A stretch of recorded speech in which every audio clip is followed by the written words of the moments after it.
Welcome to a momentous day at Industry Samurai Conference and Awards. I call this day momentous because we have a dignitary with us. We have the honor of hosting Ambassador Akhilesh Mishra, who's not only a diplomat but who also comes with an illustrious background in literature and technology. Before his keynote speech, let me quickly take you through the illustrious profile of Ambassador Akhilesh Mishra. Ambassador Mishra arrived in Dublin, Ireland on the 6th of October 2021. Ambassador Mishra is a career diplomat. He belongs to the Indian Foreign Service and has over 3 decades of rich experience in the entire gamut of Indian diplomacy, covering political, security, and geostrategic affairs, economic and commercial, investment and technology issues, education, research and innovation, cultural and soft power engagements, Indian diaspora, and India's development partnership with other countries. Before joining the embassy in Dublin, Ambassador Mishra was deployed in the Ministry of External Affairs as officer on special duty, political, and head of Development Partnership Administration, dealing with India's official development assistance and dialogue on international development issues. Earlier, he was Director General of the Indian Council for Cultural Relations, ICCR, New Delhi. His previous assignments as the head of mission or post or division include Ambassador of India to Maldives and Consul General of India in Toronto, Canada, Joint Secretary, Head of Division in the Ministry of External Affairs dealing with India's relations with Nepal and Bhutan, and Joint Secretary in charge of Multilateral Economic Relations Division. Ambassador Mishra's other assignments were Deputy Chief of Mission in Kabul, Afghanistan, Deputy High Commissioner, Dar es Salaam, Tanzania, Deputy Consul General in San Francisco, USA, Deputy Secretary dealing with Bangladesh at the Ministry of External Affairs, New Delhi, and in different capacities in Indian embassies in Kathmandu, Nepal, Rome, Italy, and Lima, Peru. Ambassador Mishra speaks Spanish, Italian, and Nepalese, and knows among Indian languages Hindi and Sanskrit besides English. A very, very warm welcome to you, Ambassador Mishra. Over to you, sir. Namaskar. Very warm greetings to you all from Dublin, Ireland. Friends, let me begin by extending my very sincere thanks and congratulations to young and dynamic editor of Dynamic Manufacturing India, Sri Anand Pandeyji, for hosting this very important, very interesting event focused on manufacturing in India.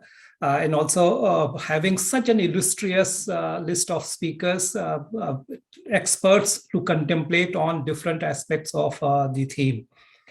I think the issues that are being covered by this conference are particularly topical and significant in the context of the ongoing post-corona backdrop. The unprecedented severity and spread and shocking impact of the pandemic has brought to fore a number of painful questions about globalization, about the nature of international relations, about our interconnectedness. In the post-corona world, we have come to realize that not only our economies are deeply intertwined, but in fact, no aspect of life can be conceived in isolation. Our health, our well-being, our entertainment and social interactions all are influenced by developments in other parts of the world. At the same time, we have become acutely aware of the need for trust and transparency in the operation of our global networks and supply chains, so that dependencies remain mutual strengths for each other, and they do not become a kind of coercive instrument or weaponized to exploit individual vulnerabilities. So we really need to rethink very seriously about the evolving, very fluid, very dynamic situation with regard to international trade and international supply chains. And it is no longer possible to continue in business as usual manner.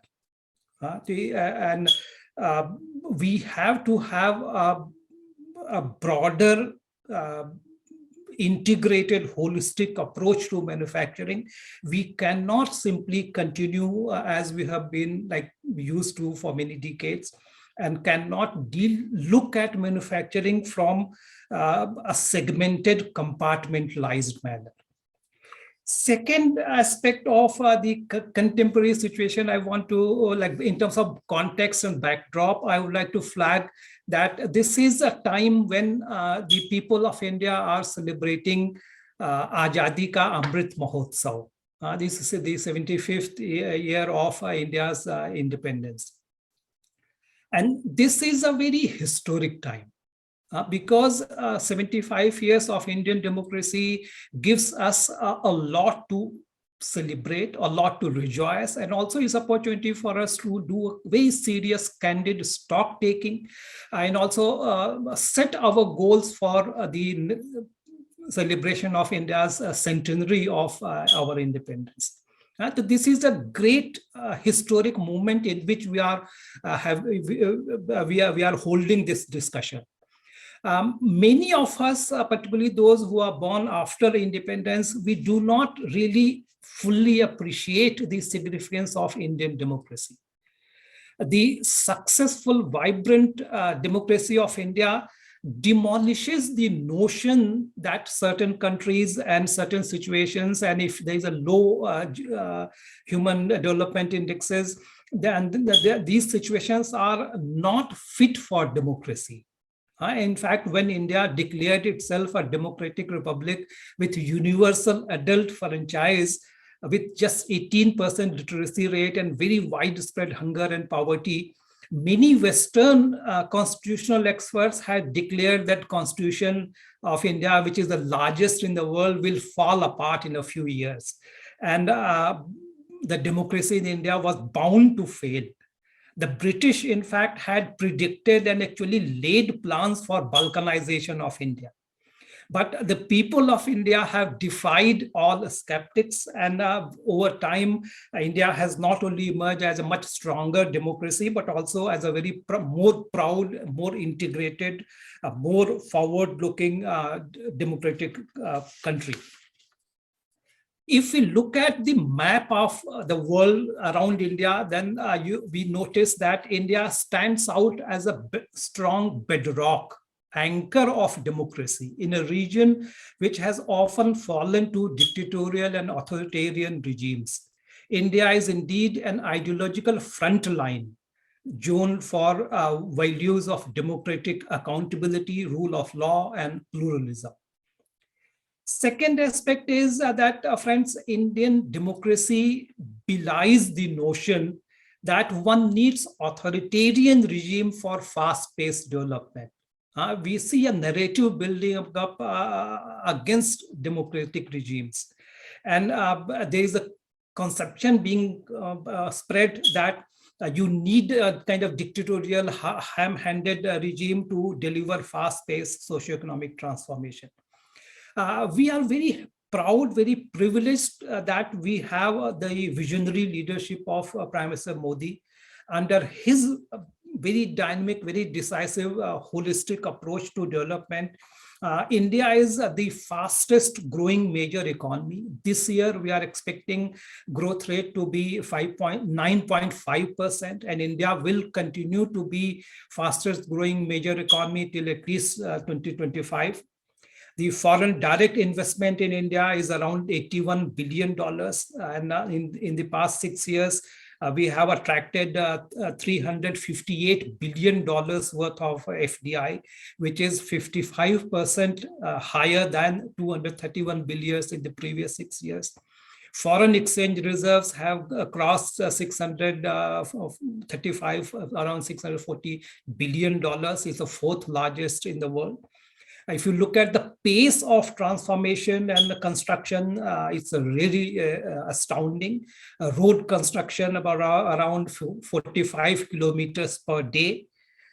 In just a few years, 100 million toilets constructed, 100 million LPG connections is granted, 250 million gas connections established, 38 new airports operationalized in India. And if you look at how the people of India dealt with the corona pandemic and how in a short period of time, India administered 1.3 billion doses, this is simply a kind of very, very encouraging sign for India's democracy and its effectiveness to deliver. Friends, but I wish to highlight that if we look at the bigger picture, we find that there is an overarching, unified and unifying pattern in Honorable Prime Minister Modi's multi-sectoral development initiatives. And that I feel is far more significant than the pace of execution and growth itself. There has been a paradigm shift in the development strategy of India. It is no longer the old trickle-down model, but there's a bottom-up growth model, which focuses on mainstreaming of the bottom of the pyramid.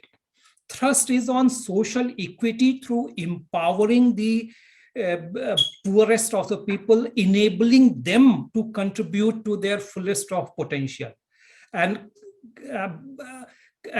become engines of socioeconomic growth rather than be dependent on charity and rollouts.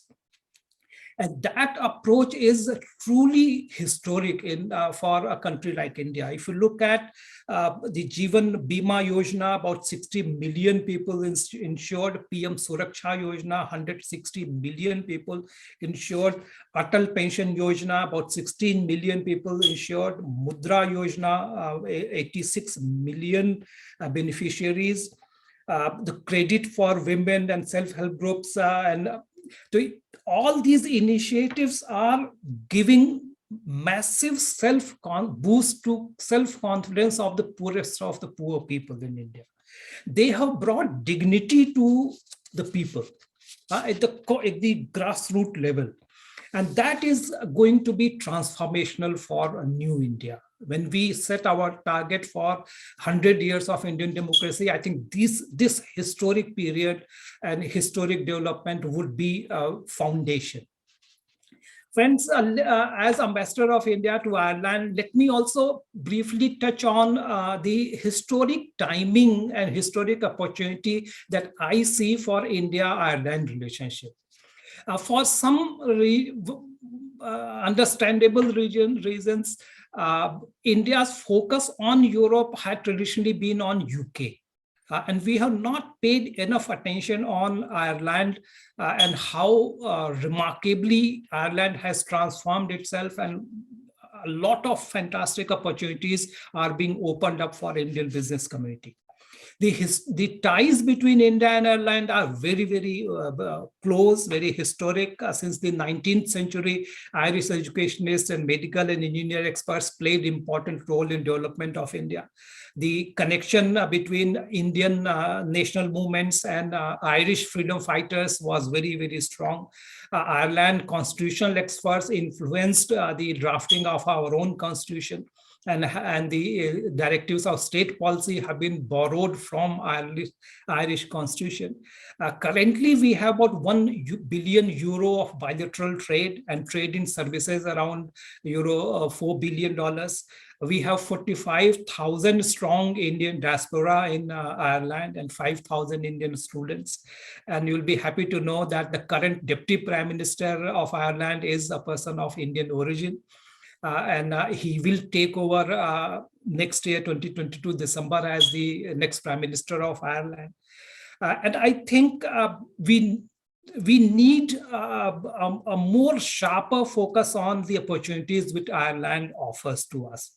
It's a country of just 5 million people and 2.3 million workers, but it is an economy of about $500 billion. And another significant aspect, which is not so well known, is that Ireland has 75 million strong diaspora, 45 million Irish connection people in US, and 23 American presidents have been of Irish origin. Ireland has biggest per capita tech hub in knowledge economy, about 1,600 multinational companies, 9 out of 10 world's top IT companies, 9 out of 10 top pharma companies, 14 out of 15 world's top aviation leasing companies are headquartered in Ireland. It's a very vibrant startup segment. The VC funding ecosystem in Ireland is very robust, and there is a highest startup success rate in Ireland, 16%, compared to 6% the European Union average and 1 to 2% in India. Ireland's IT export is about $45 billion. Pharma exports are $75 billion. In 2020, the goods export was $167 billion. So there's a very, very vibrant economy. Manufacturing, the focus of this conference is manufacturing.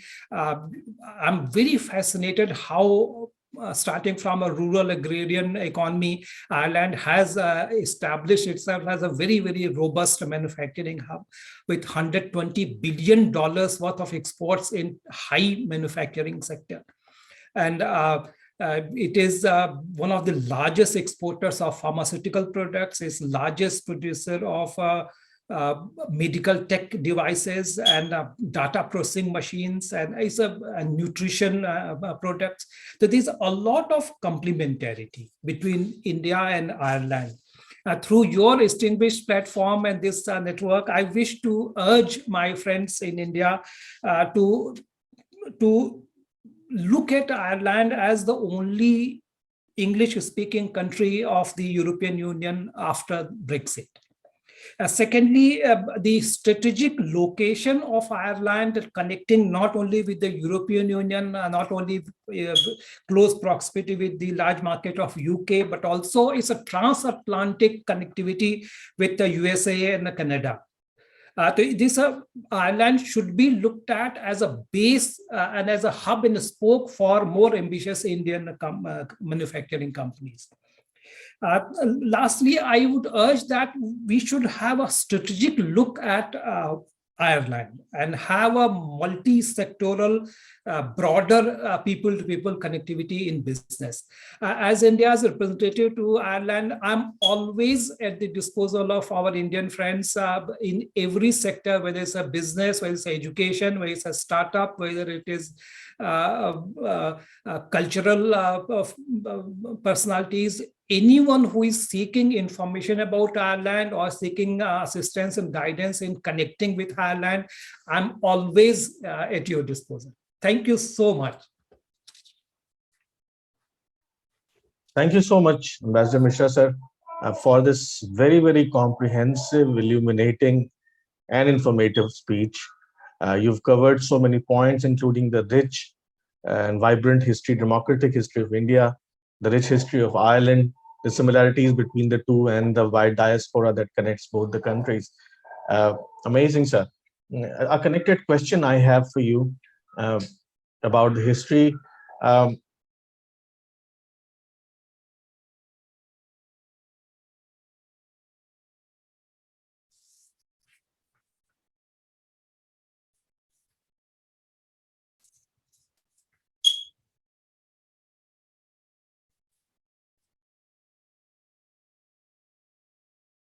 can't hear you, Pandit.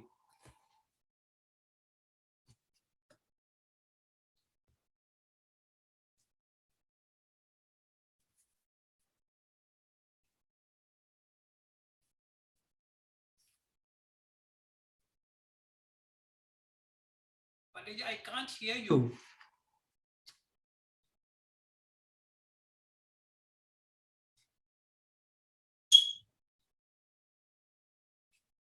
Pandit, there is some connectivity issue. I'm not able to listen to you.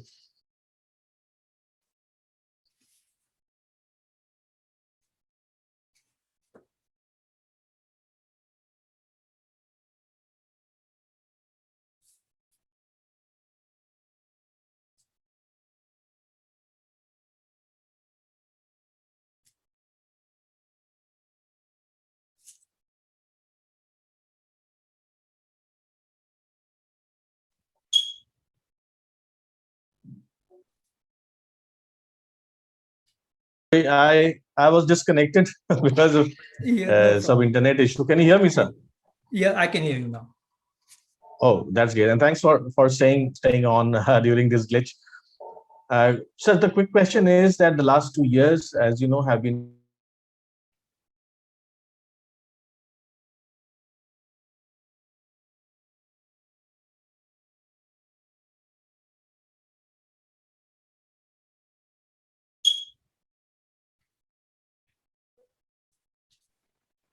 yes, sir. So what is the message that you have for Indian manufacturers?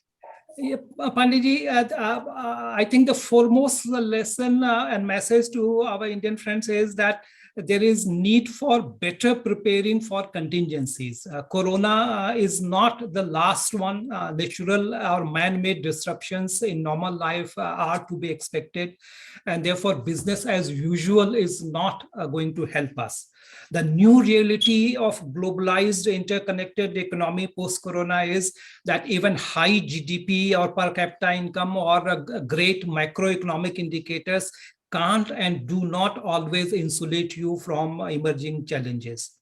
And therefore, the priority is that and also the corona situation has shown us that the priorities and the pecking order of priority list of variables that also changes. The notion of national security and well-being and profile of a country, standing and soft power of a country, it depends on now far more different variables, much broader matrix than it has been any time in the past. The healthcare system, the education system, the resilience of internal delivery and supply chain systems, reliability and security of your digital infrastructure. These are all very, very critical part of national security and our economic well-being. And for a country of India's size, no one else can come to our rescue. And that is why the Atmanirbhar Bharat campaign of Honorable Prime Minister Modi is not a rhetoric. This is a wake-up call for the nation. And that has to be a broad-based national people's mission. And similarly, vocal for local is not a political message. It is a practical message that it is critical for a country of India's size to ensure shorter supply chains and more resilient supply chains. And that will require us to make maximum use of local resources. To this, I think this is a historic time for us. And also the corona has given us a shock, a jolt, a wake-up call to completely retransform, reorient, restructure our thinking.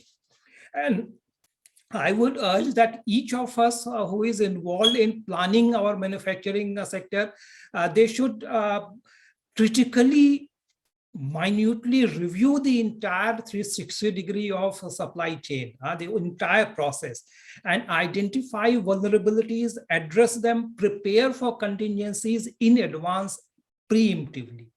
Similarly, it is useful to think of contingencies and be better prepared, diversify to the extent possible your supply chains, and focus on the shorter supply chains that will be advisable. Thank you, sir. A follow-up question to this is, you're widely traveled and you have been a part of and you've interacted with the professionals from all over the world. You've seen the economies at close quarters globally, all the powerful economies in developing as well as developed nations. What, in your perspectives, are India's, and particularly India's manufacturing sector's biggest strengths that the sector can capitalize on in order to become globally competitive? Thank you, Pandeyji. I think the biggest strength of Indian manufacturing sector is Prime Minister Modi. Prime Minister Modi brings to India unprecedented first-hand practical experience. And his knowledge of grassroots level situation of India in socioeconomic transformation, not only conceptualizing plans, but implementing them as Chief Minister of Gujarat, that is a great asset for India. And if you look at his vision of Make in India, vocal for local or Atmanirbhar, so these are galvanizing the masses. A lot of initiatives that have been taken up by Honorable Prime Minister, like production-linked incentives. That itself, about 2 lakh crore rupees of incentives earmarked for next 5 years. So they will be a huge boost, about $520 billion of manufacturing in the next 5 years. Similarly, the national monetization pipeline. Again, it will be a game changer for releasing assets for productive use. The reform, institutional reform to make India an easier place, better place to do business. The labor reform laws, 45 labor laws, they have been assimilated into just 4 codes. The logistical bottlenecks which have been hampering manufacturing of India, like plethora of taxes, they have been combined into one single GST, and also the physical transportation linkages, their inefficiency of ports and roads, they have been hampering our manufacturing. These are being addressed in very systematic manner. And the idea of port-led development, taking into a holistic account of the connectivity issue, construction of highways, railways, metros, inland waterways. So these are a very, very significant support mechanisms that are being created by the current government, that we should not let this opportunity pass by. Second, I think most important asset for Indian manufacturing is our unique demographic dividend advantage. We have about $1.38 billion, 1.38 billion people. In a few years, we'll overtake China in terms of the number of people, but also the age group. We have 68% of people under 35 years of age, 65% population is in the age group of 18 to 35 years. By 2030, India will have 1/4 of the world's skilled manpower pool. So not only Indian manufacturing, but the global manufacturing will depend on Indian technical manpower. So this is a huge, huge advantage. The labor force in India will continue to expand at a time when US, Canada, whole of Europe, Japan, Russia, China, all of them will have problem of aging population and growing dependency ratio. So this is a huge asset for us. We must make full use of it. The skill sets of Indian manpower are also growing. We have now 1,000 universities, more than 42,000 colleges, and about 38, 39 million university graduates being produced every year. So this is a great strength of India. The demographics allows us to grow economy based on domestic consumption and more sustainable manner, and also huge number of producers and a huge market for the global production. So we can have fully self-sufficient demand-driven manufacturing growth. The third aspect of India, which is very can be leveraged as a strength, is our soft power, our democracy, our culture. So in the post-corona world, we have seen how some countries, their so-called peaceful rise is creating jitters all over the world. And we have seen the criticality of trusted partnerships, trusted relationships, rule-based order. And that is India as a democracy, India as an inherently pluralistic society brings to the international community. And this is a huge, huge strength. So India's appeal, the soft appeal, is going to grow in the years to come, and our industry can leverage that too. Thank you. Thank you, Ambassador Mishra, for this very positive words, very encouraging words. And God knows that we need such words in these times. Our manufacturing sector is doing much better, as you rightly pointed out, that this is a demand-driven time. This is a demand-driven sector. And post-pandemic, the demand has again bounced back in India as well as globally.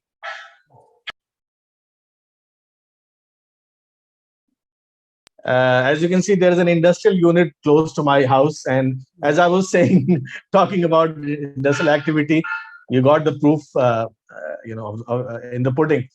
So thank you for those encouraging words. This will go a long, long way in inspiring our readers, in informing our readers in the manufacturing sector and in the economy at large. You have a brilliant day, sir. I know there's you have morning over there in Ireland. These are early hours of the day. You enjoy your day, sir, and have a brilliant day. Thank you. Ahead. Thank you. Once again, my standing offer to all Indian friends to reach out to me if they need any assistance, guidance, input, suggestion with regard to India-Ireland partnership. Yes, sir. Thank you. Thank you.